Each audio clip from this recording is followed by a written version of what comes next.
Hi guys, welcome back to the channel. Nigel here with you, Nigel's Modelling Bench, and this is now part 11 of this Stuka build. This is the beautiful new 1/35th kit from Border Model, and I'm filming this after the next segment because I managed to film this before the next segment and then delete it. Yeah, well done, Nigel. So basically, I am about to show you how I do the sort of motley, sort of rough looking paintwork to get this effect underneath. As you can see, it's like it's not just blue, it's sort of all different shades of blue. It's only one colour, but you can see the pre-shading coming through. Only just, we don't want, like, we don't want it to like this. We just want the pre-shaded look, not a patchwork quilt sort of thing.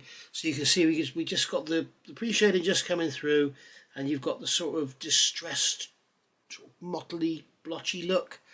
Okay, now I've left the wingtips covered, obviously, because we're going to be spraying the top, and we've got to spray the edges, leading edges and that, so may as well leave them masked. I've removed the masking from this yellow stripe purely because I wanted to get the tape off as quick as I could, because as you know from part 10, I've had issues with this peeling, and as you can see, sure enough, I've got some peeling there. Now it actually looks quite authentic, but I am going to replace it, and I'll probably do some post shading on it as well. But I'm not going to do it now, because obviously it's going to peel in other areas. I may as well just get yellow paint in the airbrush once rather than 3 or 4 times. So I'll do it all together once it's all done. We'll probably get some peeling on the stripe here, and then we've also got the 2 bands here, if you remember. So basically we're all done there, and we're ready now to start looking at getting the greens on. So I need to go and check my references and make sure that the instructions Splinter Camo pattern are correct, or just find, and what I'm having to do with this particular aircraft is, like I said, with these yellow stripes, if you really start doing research, you will find there are so many different opinions on how this yellow stripe is that you end up just sort of looking for the most common one. So that's what I'm going to do. So I'll do the same with the Splinter Camo, although it shouldn't be too bad because the actual Splinter Camo is not specific to Rudel. It's just a D5 Splinter Camo, and it's 71 and 70. So we'll start with the lighter green first. I also need to get the darker green around the canopy in here and everything, and then get that masked off, because I think the canopy was all left painted green rather than letting the camouflage carry on over it. So we need to get that painted green and then mask it off, which is going to mean leaving it to dry. I also need to look about getting this DF cover on before I do anything else as well. So I'll see you in a minute when I've had a look at a few bits and pieces and decided where we go from here. Right, so looking at this DF loop, I've got the cover here. I appear to have an error in the moulding. It's very, very, I've never seen anything like it before. I'll try and hold this in some tweezers so you can see it. I've got like a, if you look, come on camera, focus. If you look sort of 1 o'clock, you can see there's like a line going across the plastic. Very, very weird. Let me try if I can find a black or dark background. There we go. You can see there's like a line going across, and it's got like a bubble in it. It's almost as though there was a piece of flash in the mould tool that's got in the... I can't feel anything on the surface. It's actually in the plastic. But I'm not going to worry about it. It's a pre-production kit. It's very strange. So, and I'm not actually sure this is correct. Somebody can tell me in the comments. All the responses I've had, apparently this does turn. So thanks for that. I was sent a link to an email to a website that shows the motor that actually turns it. But they seem to have like a fan array on this. But this has got this sort of straight line antenna on it. So I'm just going to highlight it a little bit. This is the brush I use for dry brushing. I haven't put any fresh paint on here. This has been on here for ages. So I can just brush over that. Okay. Just like that. And then I can come along with a cotton bud and just wipe away any excess that's on there.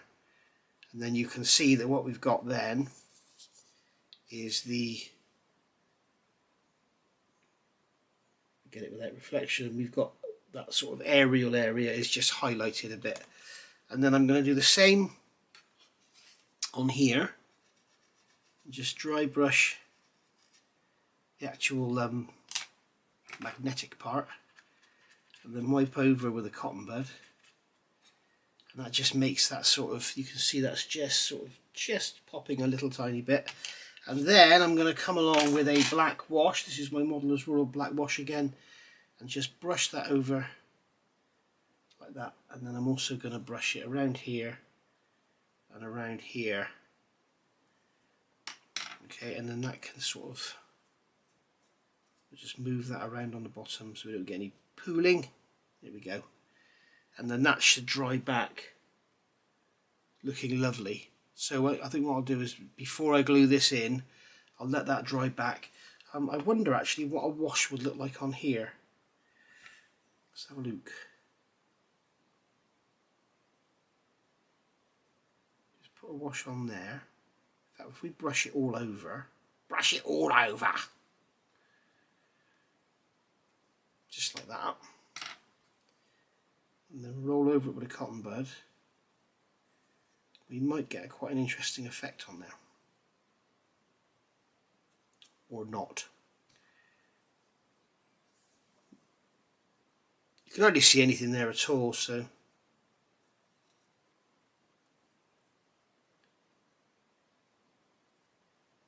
it's just trying to highlight that area a little bit, but I don't want to make it stand out too much because it could well be wrong. There we go. Basically, as long as we've got a shiny glass panel there and something underneath to look at. So basically what it's going to look like, where's the lug? There is a lug on here so that it only goes on one way. That's going to sit in there like that. And then as you can see, you've got a shiny panel with the rotating part underneath. So that's going to look good. It's going to look great with all the camo around it. So I need to make a circular mask now to mask that.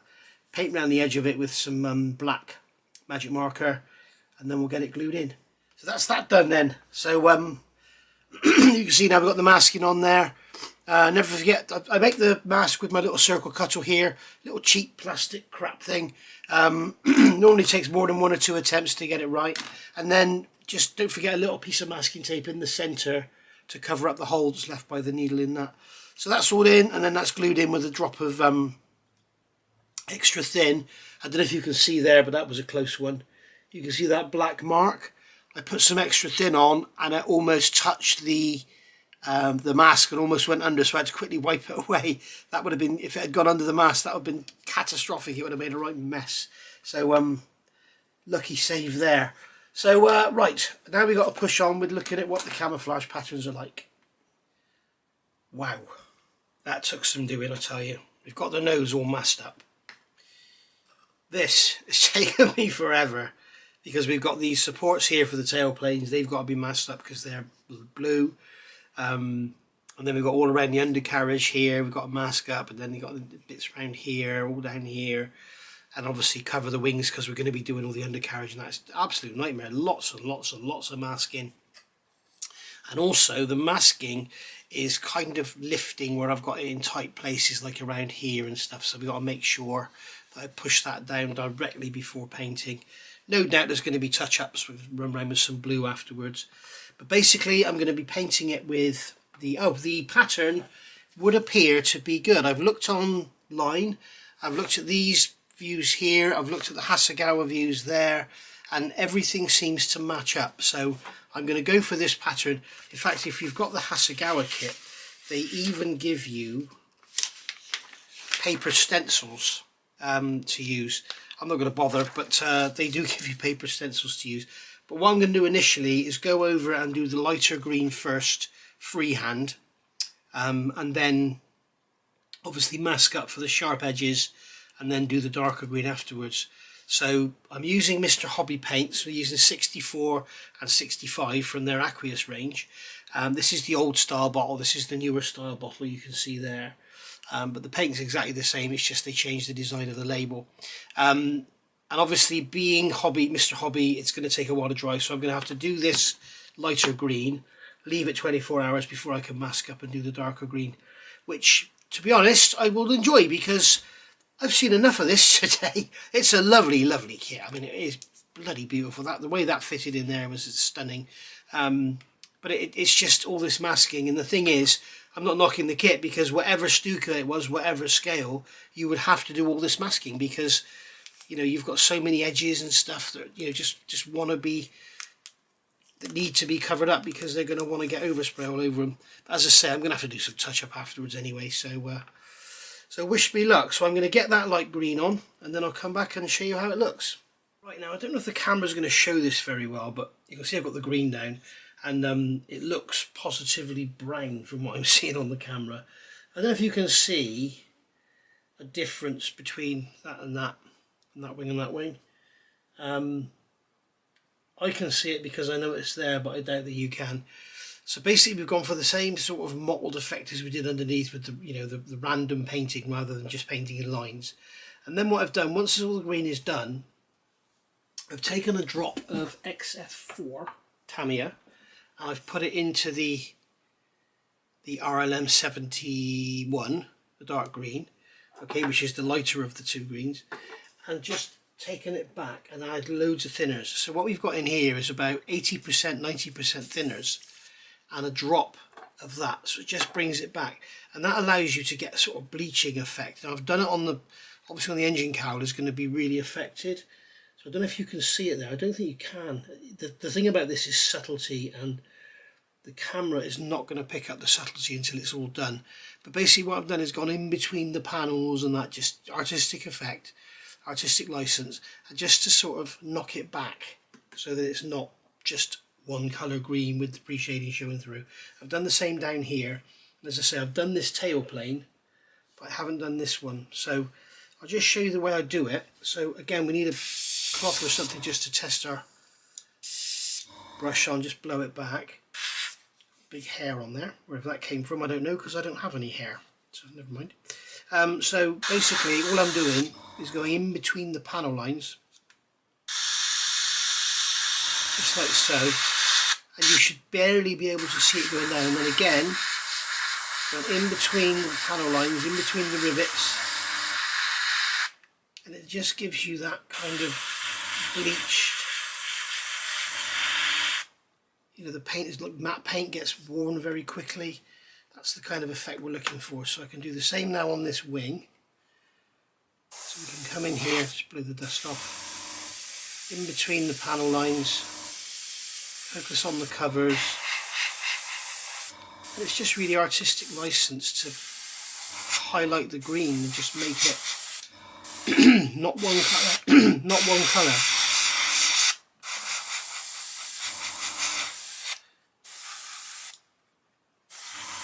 Obviously it's not so pronounced on the sides because they don't get bleached by the sun so much.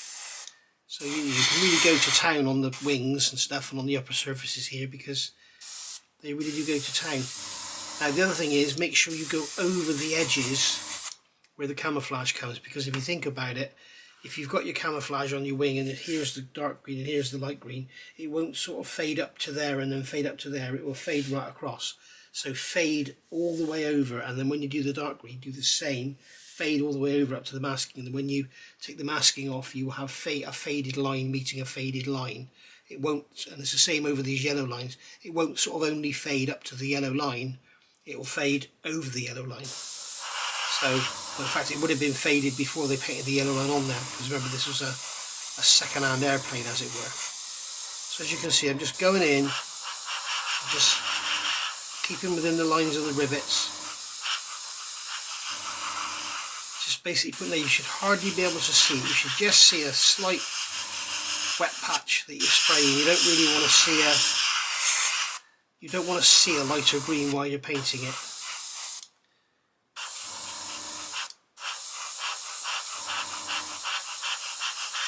There we go. As I say, make sure come right over the edge.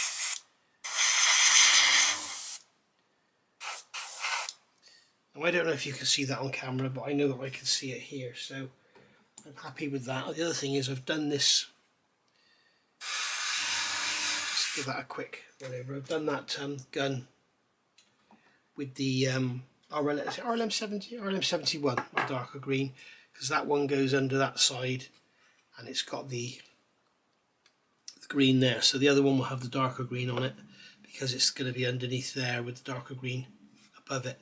And obviously these are a later addition, so although the aircraft was painted with masking and everything and it was all sharp, all the lines were sharp, I'm looking around at reference pictures and it looks like they were sort of 50-50, so I'm going for the sharp edges rather than the soft edges. But this would have been painted afterwards, so these would have probably come out of the factory painted blue, and then they would have just blown some green over the front of them just so they don't stand out from above. So that's why I've done that like that without any hard edges. So there we go, guys. So I mean, if you want to add some more of that fade in, carry on, but it's just, to me, it just makes it look, if you can see that there, it kind of works along with the pre-shading. You know, it's funny because I'm looking at this here and in reality I can see the bleaching, I can hardly see the pre-shading, but the camera is really picking up on the pre-shading and I can't see the bleaching. Very strange. That's probably due to my poor lighting. So there we go. So I'm going to just leave that try to dry now, leave it for 24 hours, and then I'll be able to mask it and do the darker green. Okay, so our green is now pretty much dried, and I can really see that blotchy effect in there now, even if you can't. Maybe you can if I hold it in the light like that, but you can see, in fact, it's accentuating it. So it's really weird what you see on the camera is not what I'm seeing here at all. So anyway, probably because I'm a crap photographer and I've got my settings wrong. So here you can see the spinner. Now remember, the spinner was a lovely, beautiful flat white that I rubbed down and everything, and it was really, really nice.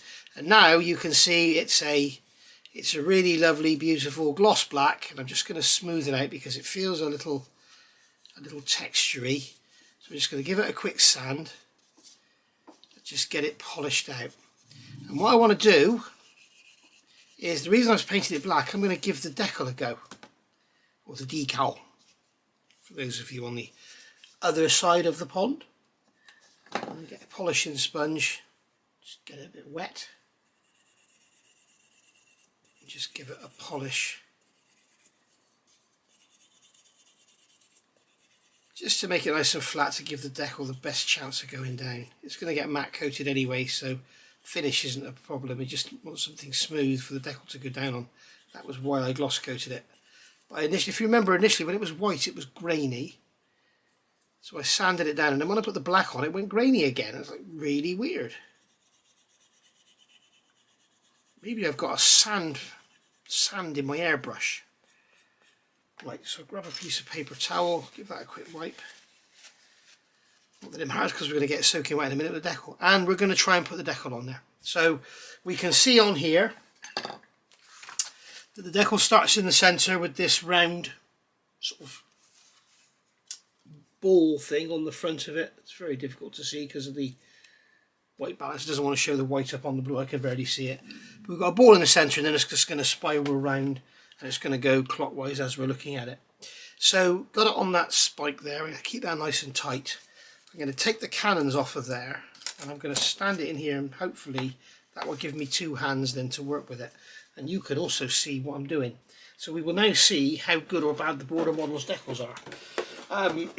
There are many rumours I'm being sent that apparently they're very thin and you can see through. Well, putting white onto black, if you're going to see through, we're going to see through on there. And if we do, then what I can do is show you how I'll mask it all up, and I will paint it afterwards.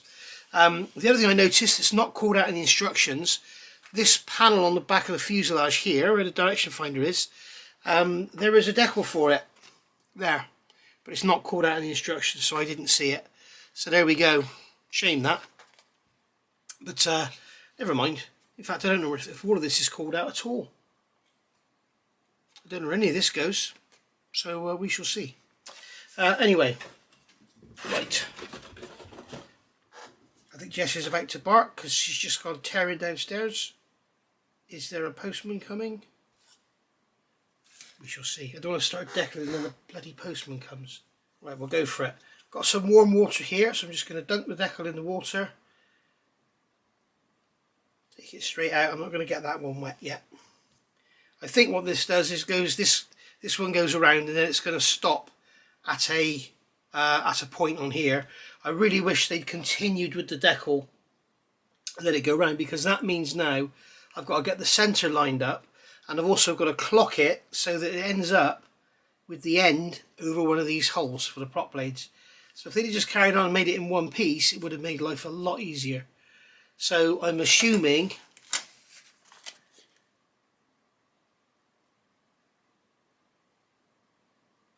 that we're going to there, and then that piece there is the last bit, so that's 2 turns.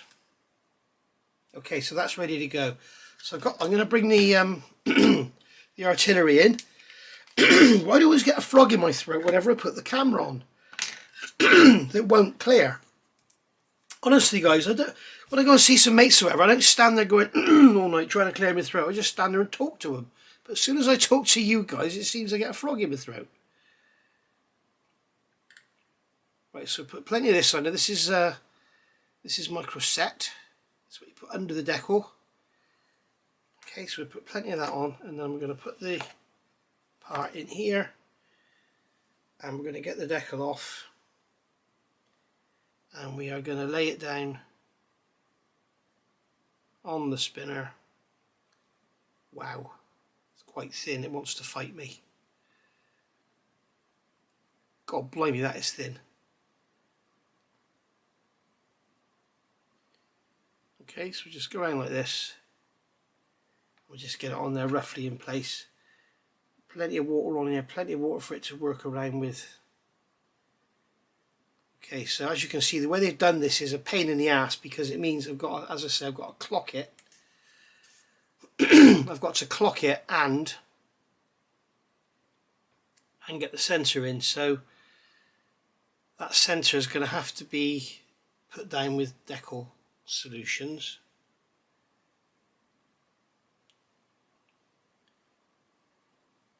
Decaling on camera is always a bit of a dodgy one. I just want to see where the centre of the spinner is. That seems about right. So as I say, plenty of water, that'll make the decal float. It'll float on the water, but you can see it's trying to split already. Plenty of water. Try and get the decal to float. My God, this is going to be a nightmare. I can see me ended up painting this.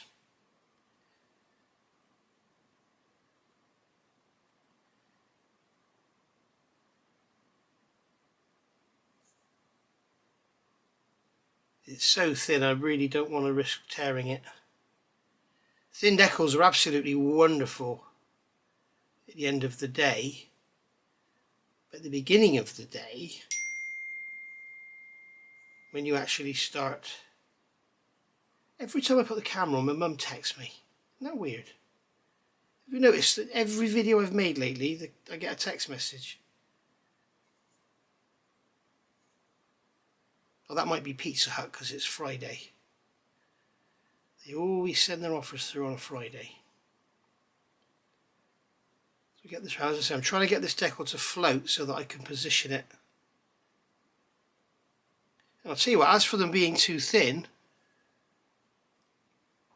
I don't think that looks too thin at all. I think it would appear that Border Model are becoming a very good company for listening to the opinions of the people out there, rather than just ignoring them like certain other companies do. Because, you know, they dropped a bollock. They didn't get an instrument panel in the 109. Had no harnesses, so in this one they've got an instrument panel. Not only for, look at that, it's worked out great. It's almost there. Yeah, so in this one, not only did you get the instrument panel for this, but you also get 4 instrument panels for the 109.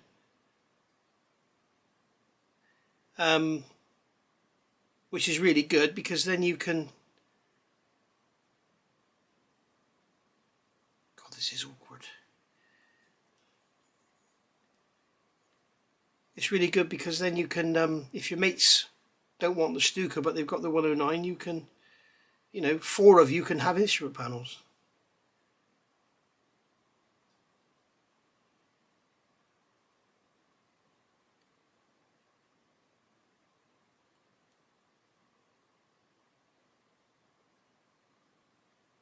Okay, I think we're getting somewhere now. As I say, keeping it nice and wet. Don't let it dry out, don't let it stick.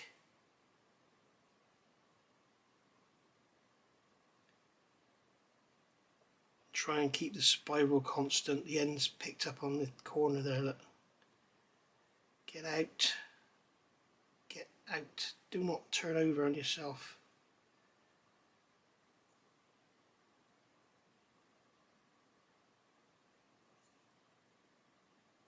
There we go. Now I'm beginning to wonder, rather than positioning it perfectly as they want me to do, I'm beginning to think I might just cut it myself. God, this is awkward. This is so bloody awkward. I'm not worried about the wrinkles because I think the Decals setting solutions will take care of that. But I think I've got it too fine. I need to come down on this one.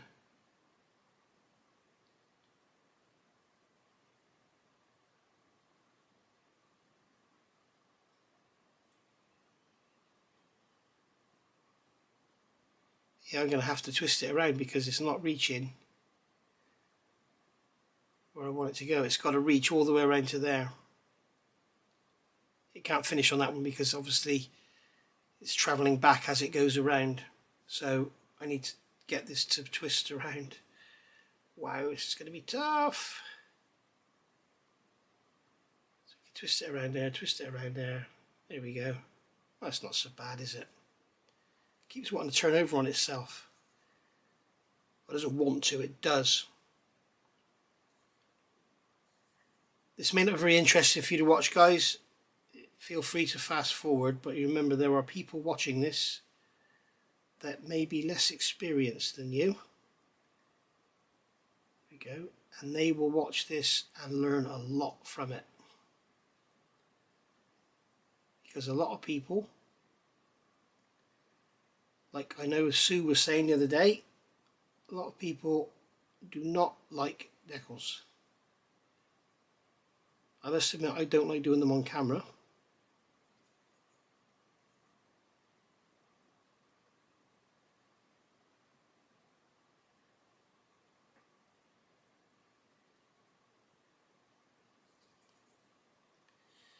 Oh dear, this is a nightmare. Right, so that one's going to end up there. Also make sure you keep your fingers wet, otherwise you'll find you'll touch it and before you know it you'll pull it off because it will stick to your finger.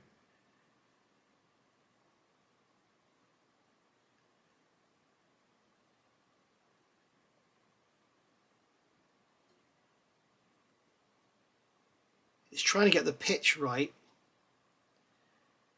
with consistent spacing. It's like the white band I think is wider than the black, so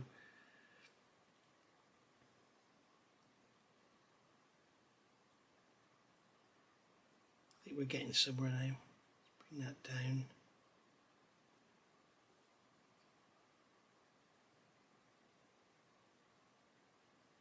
As I say, at the end of the day, if this ends up a mess, we'll just mask it up and paint it.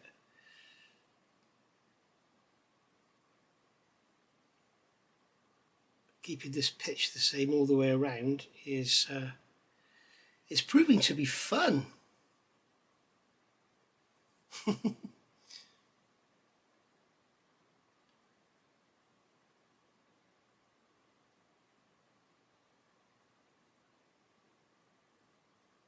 Now you can see why I spent so much time keeping it wet.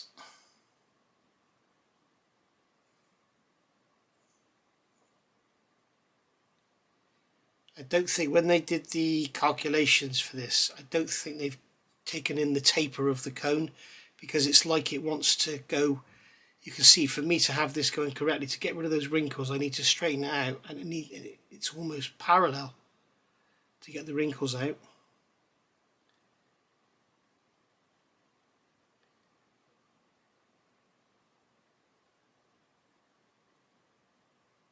Maybe that is how it has to go because it seems the wrinkles have come out.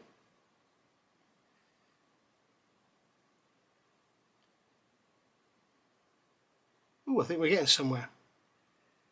We are finally getting somewhere. And keep it wet.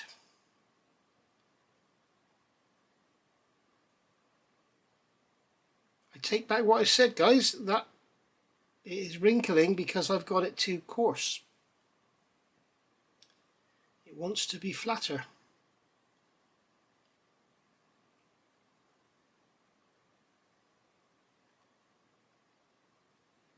So we can always imagine that the day this spinner was painted, the guy was drunk. That could be my excuse.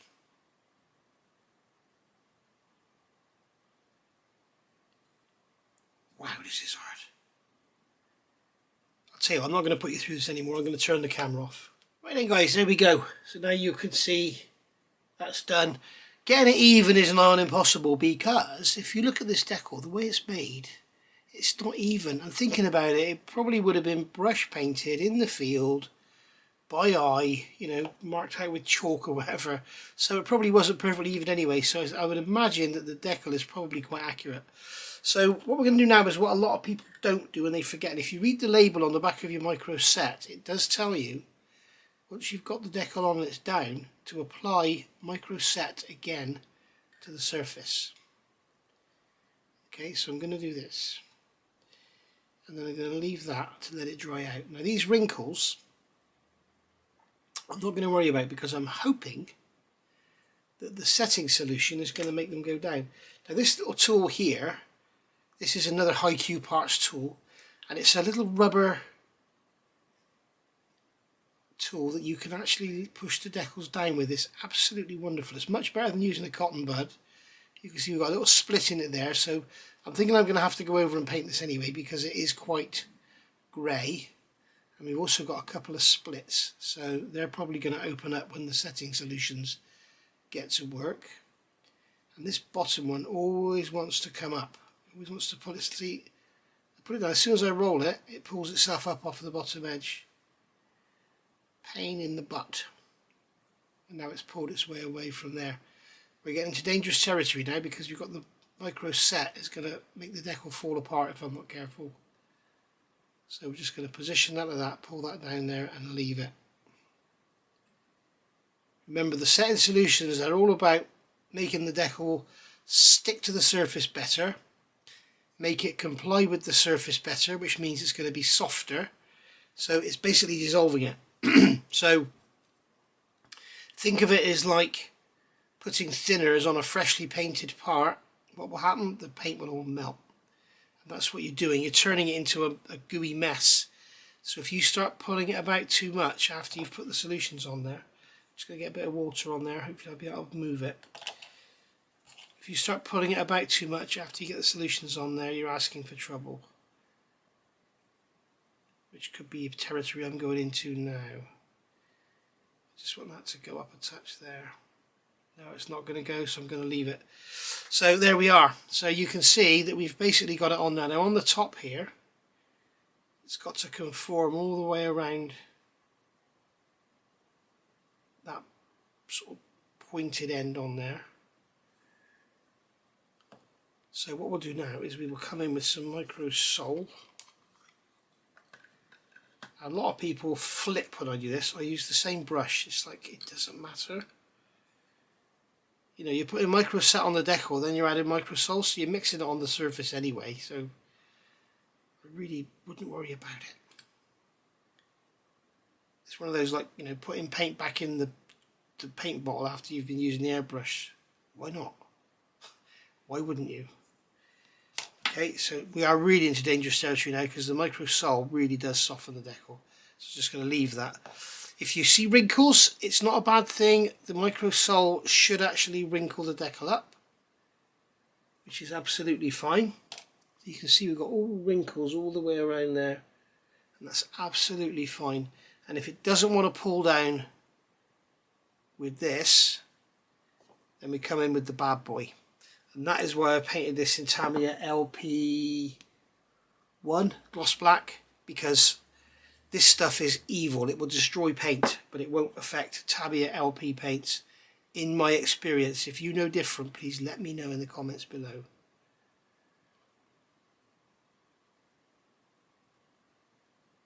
I would really rather that one was more. It's moving. Look, I'm really lucky that just moved, and I'm not going to tempt fate. So there we are. There's our spinner. You can see it all wrinkling up now, which is nice. That's what you want to see. You want it to be really, really wrinkled up. That means it'll pull down nice and tight. I know it sounds crazy, but it wrinkles up and grows and then pulls itself down. And these decals are lovely to work with. You can imagine if this was Tamiya, it'd be like trying to bend it around there like lead sheet, and you know, as brittle as I think. After 8 mints, I think the chocolate on an after 8 mint is probably a Tamiya decal. It's the same sort of consistency, isn't it? Or maybe a Jacob's cream cracker. There we go. So there's our spiral done. You can see that there. So what we'll do is we will let that dry and I'll come back and show you what it looks like. Right, so here we are. Literally about 10 minutes later. These decals are wonderful with micro set and sole. You can see on there how that's pulled down. It's lovely. I mean, there's all the wrinkles are gone. You might be able to pick up in there, I don't know if you can see, there's a line there. That's where the decal is actually split and overlapped. But I'm not going to worry about that too much. What I'm going to do is put on some more micro sole.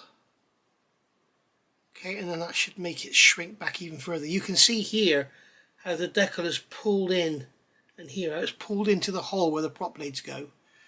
So you can see how much it's shrunk down. But these decals, I know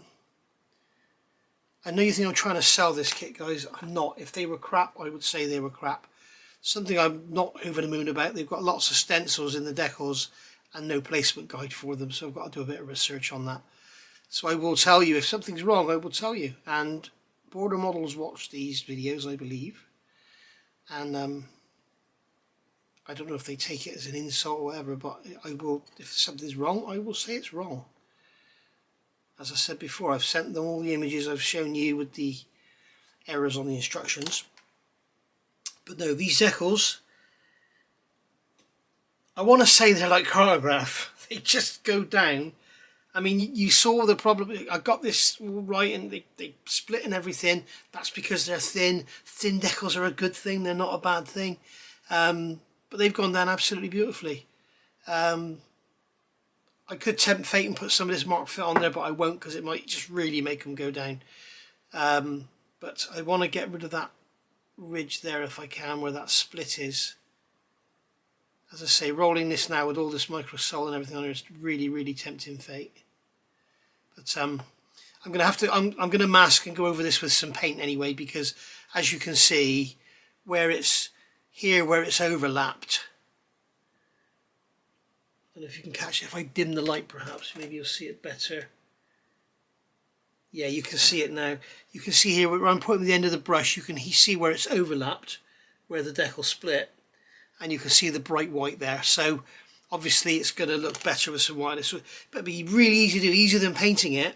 Just go around with some of the Tamiya flexible tape or some of these Suzu tape or Isu tape, and just go around the edge of the white. Okay, and then we'll just go with some white and very lightly fog some paint on. We'll give it a blotchy sort of weathered look and everything, and it'll look great. And it's so much easier than trying to paint it from scratch. But also, I've got a feeling if you look at the way this decal has been made, you can see here as it turns around, you've got this step up, and then it steps down, and then it steps up, and the same here. And I think it's been made that way because that's how it was on the real thing. You know, as I say, it was probably done in a field. It was probably done with you know, with some chalk and then a big paintbrush and some white paint, wherever they had lying around. So that can go in there, and we'll leave that to dry, and we can get on with some painting. Okay, so those decals, the wrinkles do not want to disappear. They're not decals' fault, they're my fault, or they're splits or whatever. So what I've done now, I've come in with the Tough Artillery. This is the Mark Fit Super Strong. This stuff, be very, very careful. I did a review of this, or did some tests with it, and somebody commented only yesterday actually that they so pleased to see an honest review by somebody who doesn't sell stuff. So obviously I haven't seen it, but somebody's obviously got a review out there saying how wonderful this stuff is. It dissolves a lot of paints. I go back and have a look on my channel. I did it about 3 or 4 weeks ago. I did a test and it dissolved. I've actually stripped the wing now, so I can't show you, but it dissolved Aqua Gloss, it dissolved X22, it dissolved the Modeler's World, this one. It dissolved that one.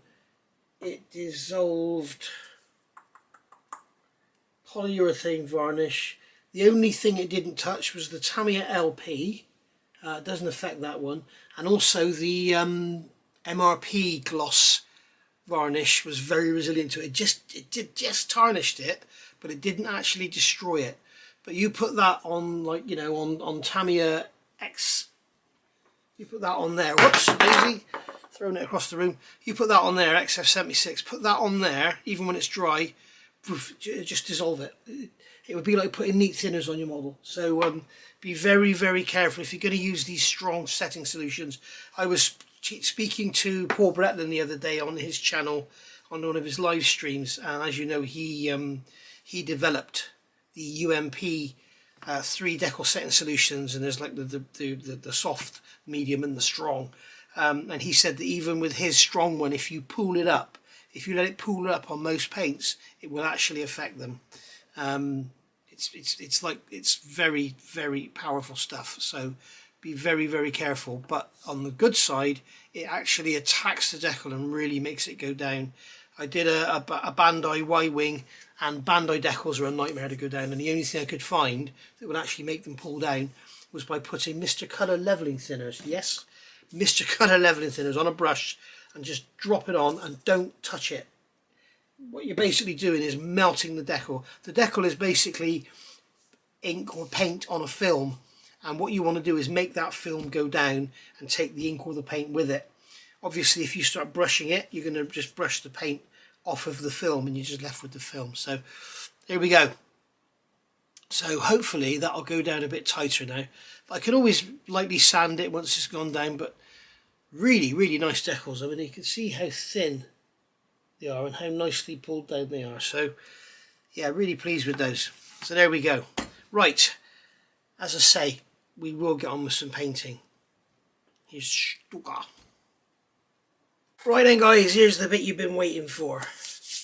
Masking, fun, fun, fun. So I've got some paper here. I've got my 3M masking tape, 6, 10 and 18mm Tamiya tape. Well, the 18 is Mr. Hobby, so I have to be careful with that because it's really sticky. You know, it'll be pulling the paint off every time we turn around. So let's get masking.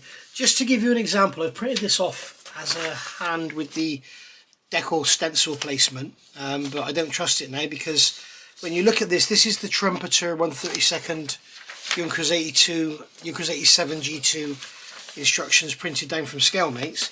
And if you look at the camo pattern, if we look at the Hasegawa instructions, okay, and we look at the dark green here and the light green there, you can see that it's completely different. And they've also got the tail completely different, the tail plane. They've got the left wing completely different, and the stripes are different. So don't trust that at all. As I said before, I think I've said it in this video or the previous one. Done so many, I can't remember. I suppose you put up with me doing so many videos. But basically, what you have to do is look at all the references out there. If you can't find photos of the real thing, you know, I hate to use drawings because drawings are just an artist's impression. You know, that could be Sid blogs from, you know, it could be bloody Boris Johnson from Downing Street has done that and just, you know, thought, oh, I'll put some camouflage patterns on there. You don't know what to trust. So unless it's an actual real photograph, what you have to do is look at all the references that are out there and then find the ones that are most common.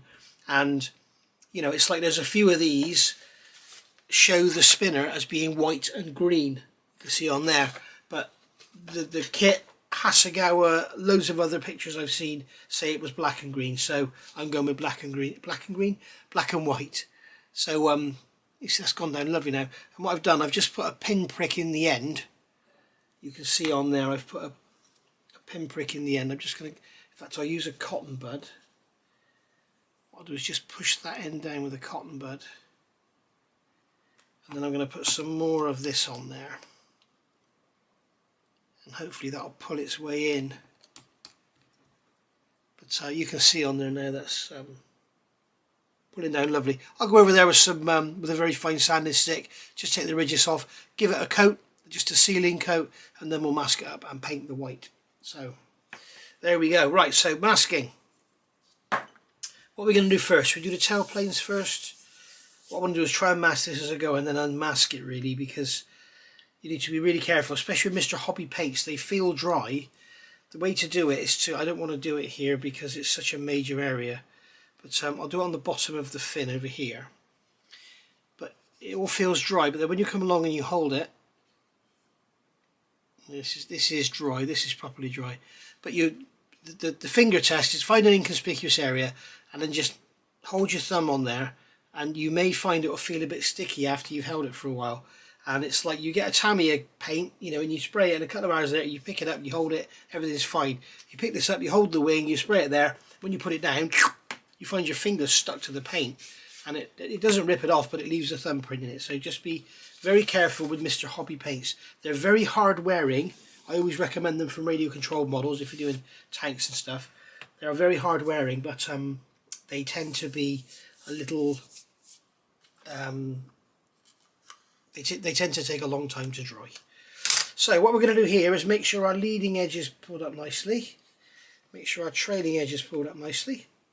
And then here we can see that we've got the line going across, and it's coming across sort of here. So what I'm going to do is put this down like so. Okay, so I can go like that, and then that can wrap around the back. And then what I am going to do actually is lift that up there, grab a cocktail stick and push that down into that gap so you don't get any paint creeping under. So there we are. So that's that first one on, and then the next one is it's going across here and then it's stopping at the wing root. So at the tail plane root, should I say. So what we're going to do is get the tape, and we are going to put the tape on. You can see this. We're going to put the tape on into the corner.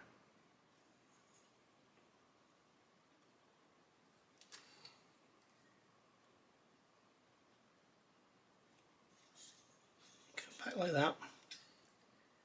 And I'm going to push the tape down into that gap. I'm going to lift it up away from the elevator, and then I can push it down into the gap. Remember, if you push it down in there so it's stretching it in, it will just lift back up again, so be very careful. Oops, trying to break the spinner now. Let's get those out of the way. Right, so just like that, and then I'm going to push that down in there, and then I can come along with my knife, wherever it is. It's got a fairly fresh blade in it, so I can cut that away, grab my tweezers, Mr. Unprepared. These are great. Dave Coley's Emporium model shop, generally when you buy stuff from him, he puts a freebie in the package, and the freebie might be a pair of snips or whatever, and my freebie when I bought something was these tweezers, and they're bloody wonderful. Right, so then we can push the masking cape down in there, push it down into there. Doesn't really matter that much. Okay, so that's that done, and then what we can do is either cut a piece of paper, or because it's a small area, we'll just use this 3M tape. Just detack it a little bit. So I'm going to put that like that, and then I'll show you a little novel way that I use to cut my tape. Put the blade down and pull the tape up onto the blade rather than trying to cut the tape. Just do it like that. And that little piece there will probably be big enough to go in and do that bit there. No, not quite, just need to move it over a touch. There we go. We can fold that under, that'll hold the trailing edge down then. And then a bit of tape down there. So that's that one done. And then the other side, we have, again, we're going into the corner, but this time we're going into the corner of the elevator. So what we're going to have to do is get a piece of tape and get it in. We want the dark green in there, so we're going over to the corner of the elevator. It's very hard to think of this in backwards and negative. Okay, and then we're going to lift the tape up.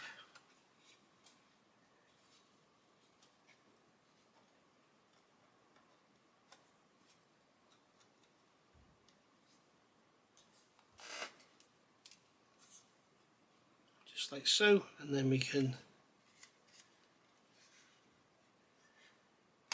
pull that tape under, just like that. It doesn't really matter how tatty it is back there because we're not spraying any dark green down here, or black green should I say. This is the dark green, the black green is the other one. Okay, so that's that one done there, and then here we're going to come down and across. Okay, so it is slightly, it's sort of just off straight. So what we can do is just get our tape and come over to there, like so, and then we're going to get another piece and we're going to go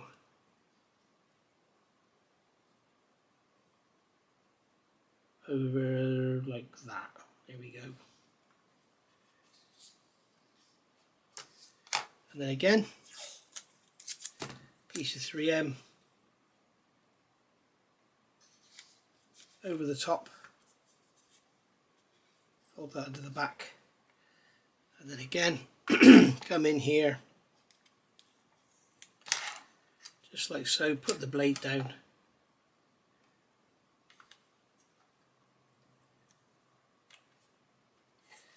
this is so awkward trying to do this on camera. Just lift the tape up into the blade and slice it off just like so. And then we've got a bit there to go on the back to finish that off. Just make sure the leading edge and the trailing edge are all pushed under, and there we go. So we're ready to do that. And then the tail,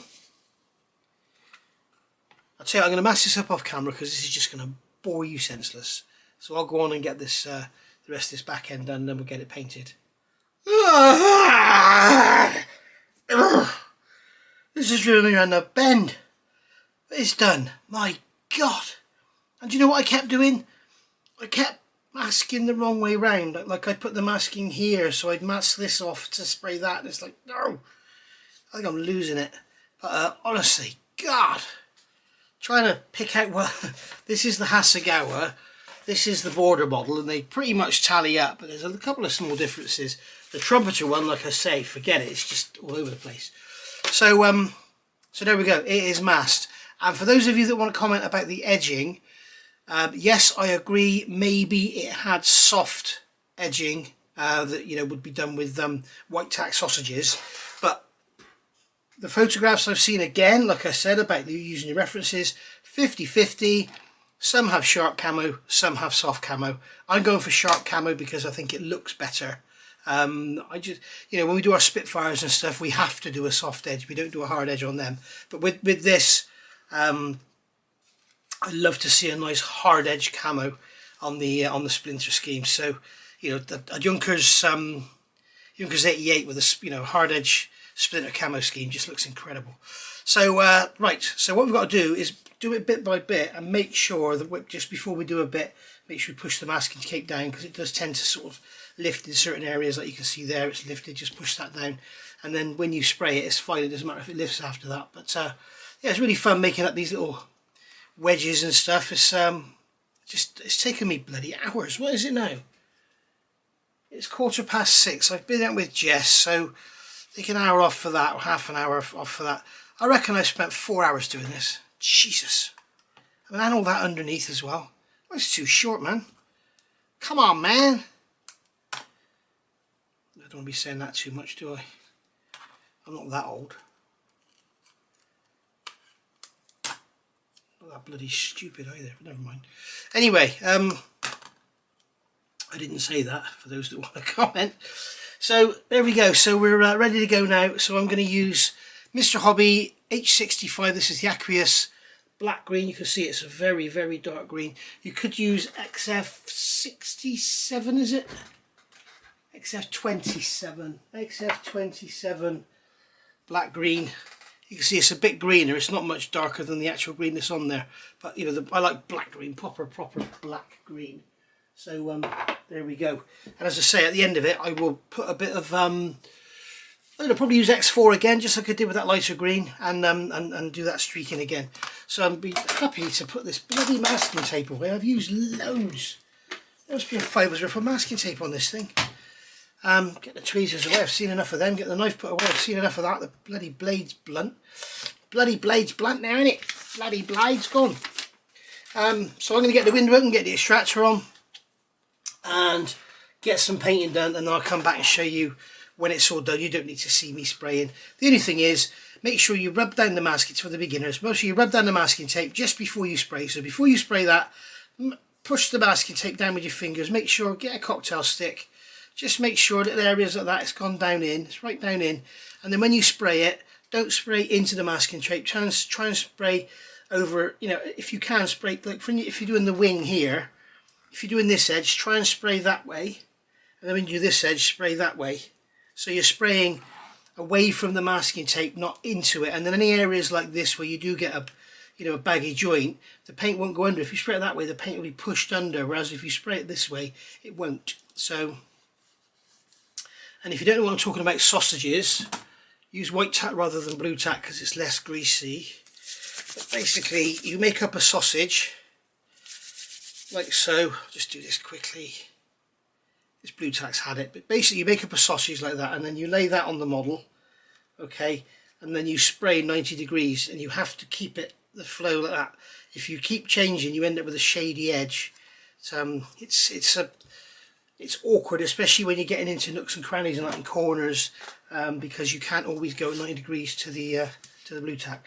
Anyway, I'm going to get this sprayed up, and then I'll come back and we'll see what it looks like when it's done, and we'll get it unmasked. Right, there we go, all painted. So now what I'm going to do is the same as I did with the other green.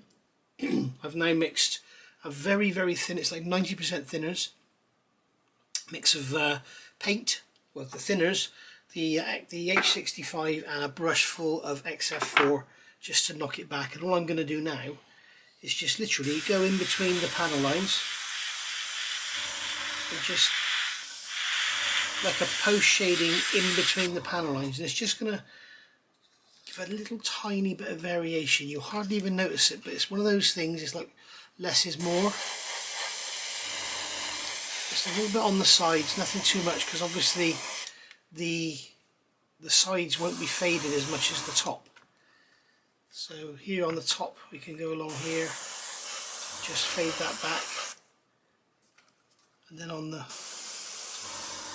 nose there again, fade that back, and then on our wings obviously they get attacked by the sun all the time, so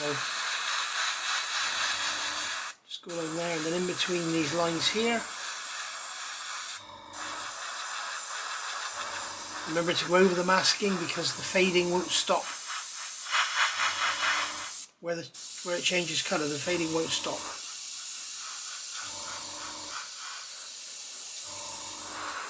It's just very, very subtle. You can hardly even, I doubt you can even see it at all. I can hardly see it. But it's just something that you want there.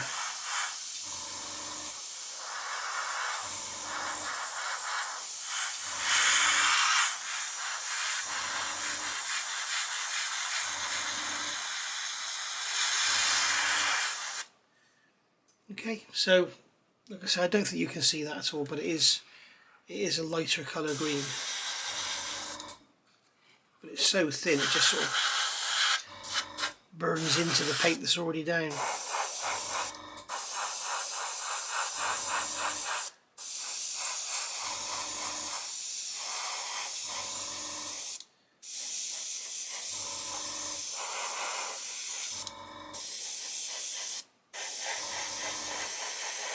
Just to show you how thin it is, that's as much as I'm putting down. You can see there, it's nothing at all.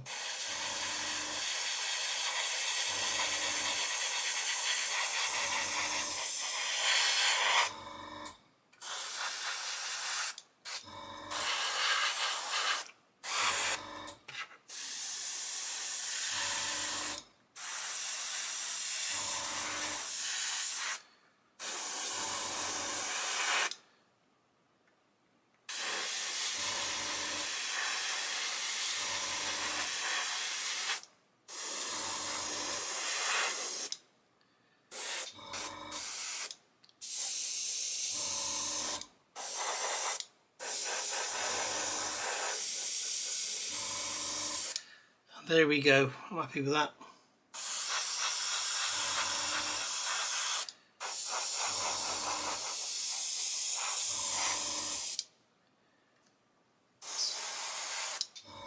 We're out of paint now. So we'll give the airbrush a clean and I'll come back and we'll get it unmasked. Right, this is always a happy time, and for this we need tweezers. I use these wide ones, and we need a knife. Now quite often we can get under the tape with our fingers. In fact, I'll leave those bits on the wings because I can hold it there. Now if you think I'm doing this too soon, I'm not.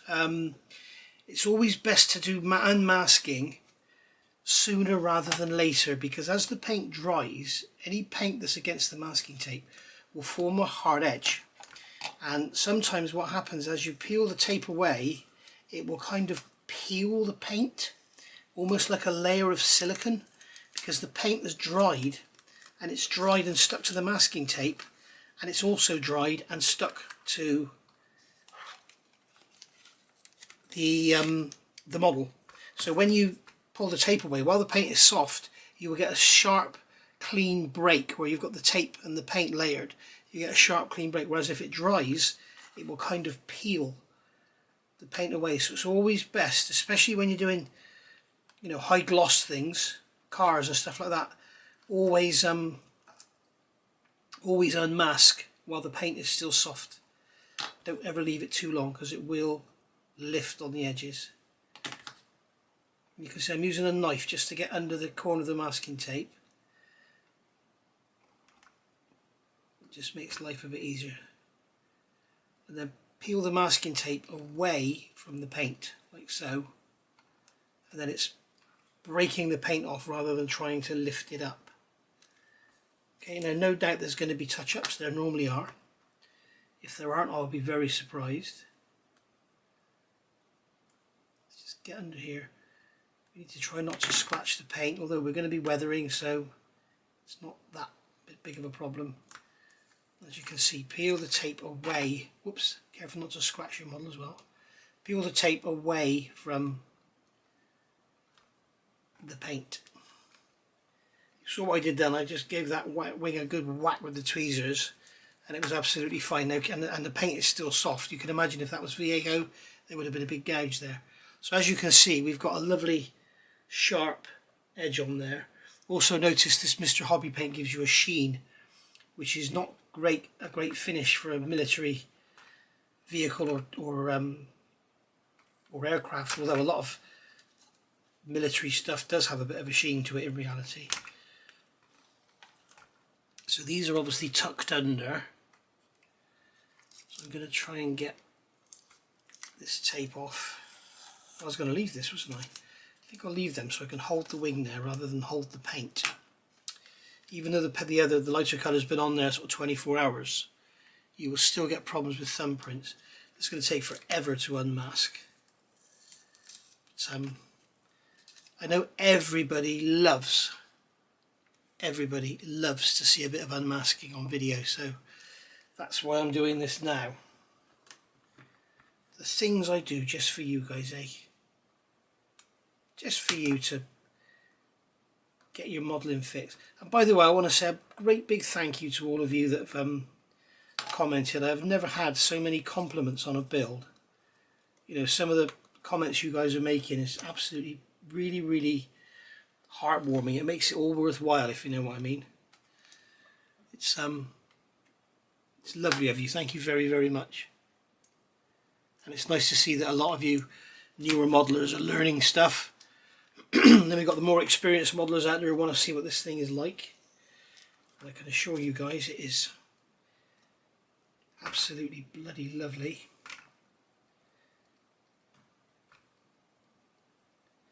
I should have detacked this tape before I used it really, but I wanted a nice sharp line. So one of the problems with detacking the tape, you run the risk of getting a hair or a bit of fluff on the tape off your hand or off your arm or whatever you're using to detack it. And also, yeah, it's more likely to lift. So you can see again there, we've got that lovely sharp, very sharp demarcation, which is exactly what we were looking for. Look at this, this is going to come off in one. Look at that. That's luxury, that was. So you can see now on that tailplane we've got this lovely, and now you can see, because the darker paint was there, it's setting the lighter colour off, and you can see the kind of mottling effect in there. And you can see that it's not just one colour, it's lots of different colours. So there we go. Let's concentrate on the nose. Let's see how this is going to look, and then I'll turn the camera off and finish this off camera. And I think we'll call it a day as well for this video. I think we've done enough. I'm not sure how long this video's been. It's probably been over an hour, hasn't it? Let's get this stuff out of the way.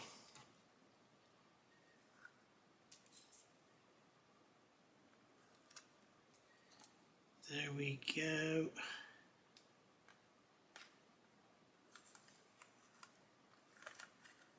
The engine's going to fall off now. I'm amazed it hasn't fallen off and broken that spindle off. I find that incredible. What I might do is just pull it off. There we go. So I'm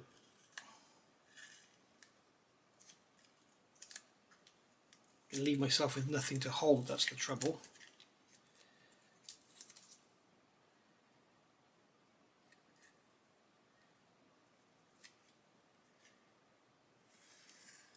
You've got a lovely sharp V section there.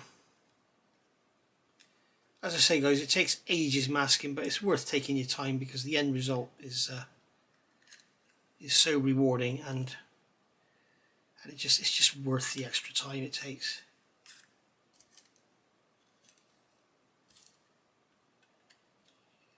The other thing I've noticed, I don't know if I can show you on here. Where was that I saw it? It's when you put these green paints on, it's when this thing really all the rivet detail starts to show up. Normally you'd see all that in primer, but with this thing, it's I think it's on the fuselage. Yeah, look at it here. I don't know if you can make that out, but all that beautiful rivet detail in there, I didn't see that before. And I think it's the same all around here as well. So all the rivet detail there is absolutely gorgeous. It's bloody plastered in rivets. It's really nice. I'm not sure if I mentioned or not. Did I mention that I like this kit? Did I say? I'm not sure if I told you that or not. Maybe you hadn't got that vibe from me. But yeah, it really is a nice little model. And if Border Model are watching, I want to say a massive, great big, huge thank you for them for sending it to me. Can I have a Lancaster now, please? Please. Because you see, Border Models, if you're listening, they've got lots and lots of lovely people that like to watch me do this. And they're really enjoying these premieres I do. So, if you send me a Lancaster, I promise that I'll build it from start to finish on premieres, and it'll get lots and lots of attention, and it'll get you lots and lots of advertising. So yeah, I've just put my thumb in that paint. What a bloody idiot. Look at that. Oh. So I put my thumb in the paint there. Yeah, left a thumb mark in it. Stupid idiot. It might go away actually because the paint's still soft. It may level itself out. I need to restrict myself to just holding the wings. So I'm going to take this canopy off of here. Pull this tape away from there. We can pull this tape away just like that. Whoops, scratch that canopy, be careful. There we go. So you can see now that's got the little bit of camouflage on the corners there now. So that's really nice. Hold the wings, Nige, hold the wings. Hold that wing is better. Right, I'm going to turn the camera off now and call it a day, and because you've probably seen enough of this and you're probably bored to tears, so I'll do as the usual. I'll put some photographs up, bit of music, and I'll see you all for the next one. And the next one is going to be decals. So in the meantime I've got to do a load of research and find out where all those stencils go and try and find some way. What I'll have to do is just basically show you decal by decal where it is on the sheet, what it looks like, and where I got it from and where it goes, and then you guys can then keep that as a reference. But there's loads of instructions on scale mates of all sorts of different scales of Stuka, so we can find out from there where they go. Even if we don't get them all, it doesn't matter. There's some obvious fuel ones there, so they're obviously where the fuel fillers are. So that's all cool. There we go. Right. So I will see you all for the next one. This has been part 11. See you in part 12. As I say, part 12 will be all about decals, and I'll get some photos up. See you later. Bye for now.